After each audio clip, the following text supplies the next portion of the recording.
두 번째, 2024년은 왜 이리 더운 걸까? 짧게 과학 얘기 조금 하겠습니다. 사상 첫 추석 처음 열대야래요. 그래서 38도까지 올라가고 내일 비 온뒤 꺾일 때 뭐 이런 얘기를 한다고 하는데 재밌습니다. 서울 연도별 마지막 폭염일이 24년 9월 18일 어제부로 경신을 했습니다. 그리고 이거 이제 18일 아니에요. 이제 19일입니다. 오늘 또 경신했어요. 오늘도 폭염경보가 발효가 됨으로써 오늘도 경신을 했습니다.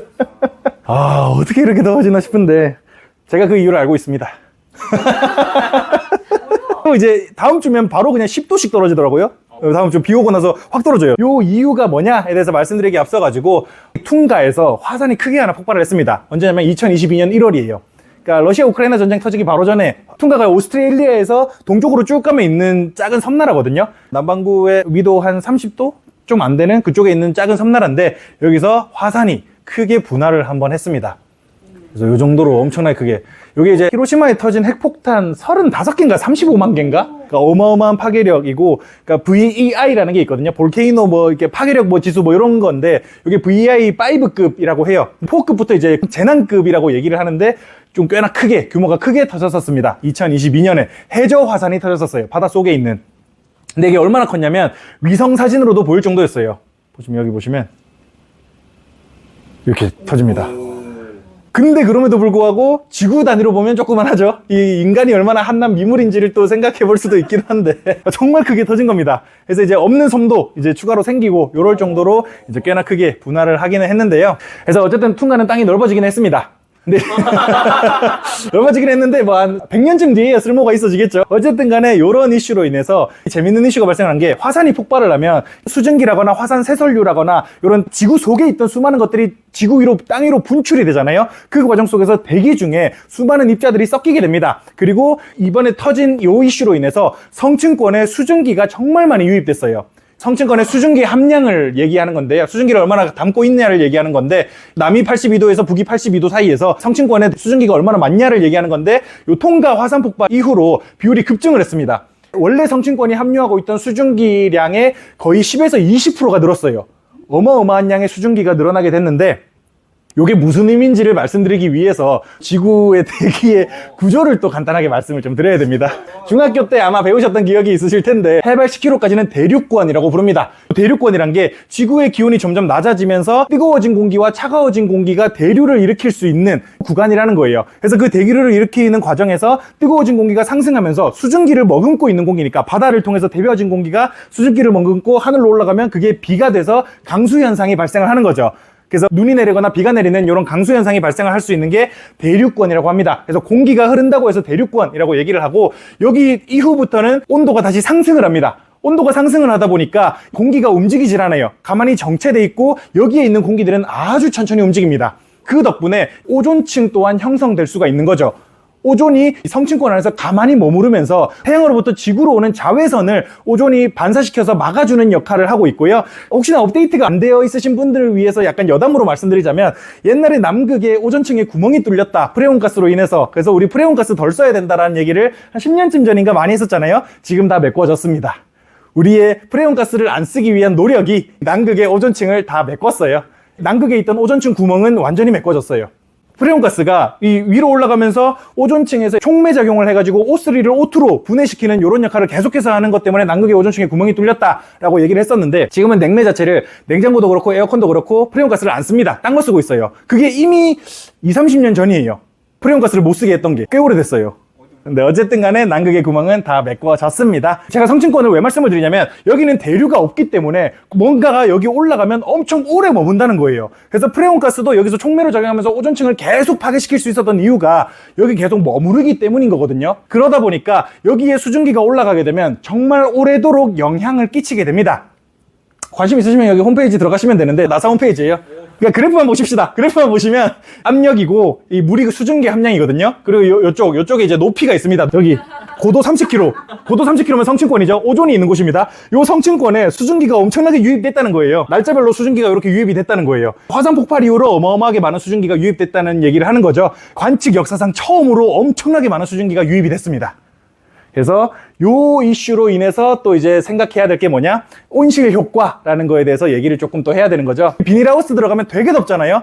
그거 자체가 비닐이 햇볕을 받고 나서 다시 그거를 반사시켜가지고 다시 땅으로 보내기 때문인 거거든요. 그게 이제 온실 효과의 기작인 건데, 우리 지구는 대기가 그 역할을 해주고 있습니다. 근데 대기도 온실 효과를 많이 일으키는, 그러니까 태양빛을 흡수했다가 다시 지구로 반사시키는 그런 역할을 많이 하는 기체들이 존재한다는 거예요. 그게 많으면 많을수록 이 온실 효과가 정말 커지게 될 수밖에 없는데, 그거에 대한 기여도를 따지자면 수증기가 압도적으로 높은 기여도를 가지게 됩니다. 우리가 이산화탄소 배출 줄여야 된다 그런 얘기 많이 하지만 정말 수증기에 비하면 하찮아요, 사실. 한여름에 기여율이 72까지 올라가고 한겨울에 수증기가 많이 없을 때는 뭐 36까지 떨어진다, 뭐 이 정도 이슈로 생각을 하시면 될 것 같은데, 그런 면에서 생각해보면 한여름에 이산화탄소는 진짜 아무런 역할도 못합니다, 거의. 그러니까 그 정도로 수증기의 역할이 어마어마하게 큰데, 근데 우리가 이제 지구온난화 얘기를 계속 하는 거는 우리가 수증기를 컨트롤할 수 있는 건 아니잖아요. 근데 이산화탄소라도 줄이면 약간의 기여율이라도 줄일 수 있지 않을까라는 얘기로 이산화탄소를 줄이자라고 열심히 얘기를 하고 있는 거죠. 근데 퉁가의 화산 폭발로 인해서 성층권에 유입된 수증기량이 고작 10에서 20% 증가하는 것만으로도 요만큼 어마어마한 온도 상승을 이끌어냅니다. 그래서 사실 뭐 지구온난화 때문이다 라고 얘기하기에는 조금 애매한 게 뭐냐면, 이 남반구 위도 30도 정도에 있는 거기서 터진 화산 폭발로 인해서 수증기가 성층권까지 간 게 이제 북반구까지 올라오는데 2년이라는 시간이 걸린 거예요. 그리고 2년이라는 시간이 걸리고 나서 지금 여기서 수증기가 다시 햇빛을 우리 땅으로 반사시키고 있기 때문에 요 지구의 온도가 올라가는 거 아닌가라고, 이게 정론은 아닙니다. 저 혼자 주장이에요. 저 혼자는 아니죠. 몇몇 소수의 주장입니다. 근데 제 생각에는 CO2의 기여율은 온도를 이렇게 올리기에는 너무 형편없다는 거예요. 이거는 수증기가 아니면 말이 안 됩니다, 이 정도의 온도 상승은.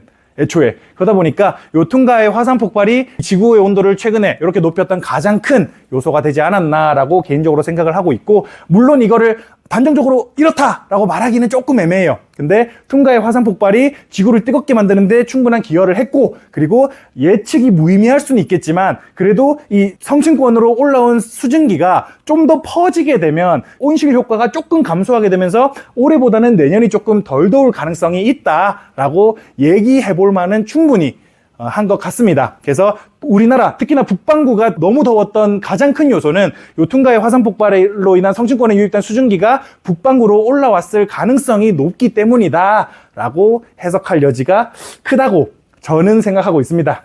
근데 이제 기후라는 게, 지구라는 그 주체를 이해하기에는 인간은 너무나 한낱 미물이다 보니까 너무 카오스적이에요. 변수가 수도 없이 많다 보니까 요거를 단순히 요거 하나다라고 얘기하기도 애매하고 수많은 변수들이 있을 겁니다. 근데 요 변수는 아주 중대한 변수, 지구의 기후를 움직인 아주 중대한 변수이기 때문에 요 정도는 알고 있으면, 특히나 요 수증기가 지구온난화를 일으키는 가장 주된 기체라는 것 정도는 알고 있으면 좀 할 수 있는 얘기가 많지 않을까라고 생각을 할 수 있겠습니다. 그래서 만약에 화산 폭발이 또 해가지고 수증기가 또 성층권으로 간다? 더 더워질 겁니다. 성층권은 대기가 정체돼 있다 보니까 그게 더 이제 심각한 거죠. 차라리 대륙권까지만 갔었으면 다시 내려올 텐데 금방. 그게 아닌 게 문제가 되는 거죠. 엘니뇨 영향도 당연히 있죠. 이것도 이제 충분히 지구의 온도를 그러니까 엘니뇨 라니냐가 직접적으로 지구를 뜨겁게 만들게 한다기보다는 지구가 뜨거워진 시점에서 엘니뇨 라니냐가 더 큰 기상 악재로 작동할 수가 있는 거죠.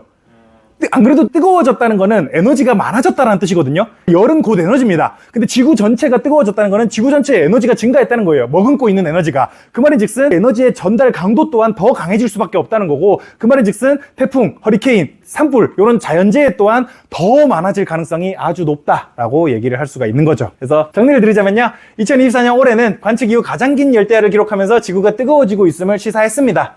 미디어 매체는 인간의 탄소 배출로 인한 지구온난화 때문이라고 이야기들 하지만 2022년 1월 통가에서 VEI5급 화산 폭발을 했고, 그로 인해 성층권에 다량의 수증기가 유입됐습니다. 위성 관측 기록 이후 최대의 수증기 유입이고, 화산 폭발로 인해 성층권 수증기의 10%가 증가하는 이슈가 발생을 했고요. 이산화탄소를 압도하는 온실 효과 기여도가 가장 높은 기체는 단연코 수증기입니다. 그게 이제 인간이 통제할 수 없다는 게 문제인 거죠. 근데 화산 폭발 한 번에 그렇게 수증기가 많이 유입될 수 있다는 거는 정말 지구가 위대하구나라는 생각이 들 수 있을 만한 이슈고요. 남반구 퉁가에서 분출된 수증기가 수년에 걸쳐 전 지구로 확산되면서 온실 효과를 일으키고 있는 중이고, 예측이 유의미한가 싶지만 확산된 수증기층이 점점 엷어지면서 내년은 조금 덜 덥지 않을까라는 생각을 하고 있습니다. 어쨌든 논란의 여지가 있기는 하나 저는 그렇게 생각해요. 지구온난화가 인간 때문이라는 주장은 인간의 오만이 아닌가라는 개인적인 생각은 가지고 있기는 합니다. 근데 물론 뜨거워지면 그거에 대처할 방법은 찾기는 해야겠죠. 근데 우리가 뜨겁게 만드는 건가? 요거는 이제 의심의 여지가 조금 있는 것 같다라는 생각을 하고는 있습니다.